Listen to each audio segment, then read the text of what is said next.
kéré o kéré o kéré o lẹ́yìn ọlọ́run olódùmarè yorùbá ní àkọ́kọ́. Nípa oore ọ̀fẹ́ ọlọ́run, ọmọ ìbílẹ̀ yorùbá ti Democratic Republic of the Yorùbá máa ní ilẹ̀ wa, àwọn agbègbè wa àti àwọn ohun àmúṣọrọ̀ wa ní ìkáwọ́ wa. A máa lò wọ́n, a máa ṣe ìdàgbàsókè wọn, a sì máa ṣe àkóso wọn báyìí àti títí láéláé. Ìfitónilétí ní yàjóyàjó. Ọmọ ìbílẹ̀ yorùbá IYP ti Democratic Republic of the Yorùbá DRY kò ní nǹkan kan ṣe mọ́ pẹ̀lú wẹ́bsáìtì tí à ń lò tẹ́lẹ̀. Wẹ́bsáìtì tuntun ti wà, ojúmọ́ ọ̀tun ìgbà ọ̀tun.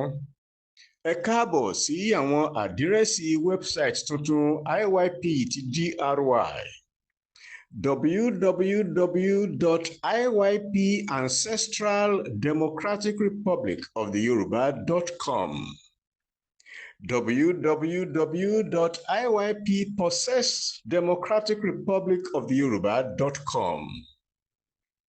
Àkíyèsí: ẹnikẹ́ni mìíràn tó bá ń lo orúkọ Democratic Republic of the Yorùbá fún wẹ́bsáìtì, ẹni náà ń jalè ìdánimọ̀. Eléyìí sì jẹ́ ọ̀ràn dídá lábẹ́ òfin.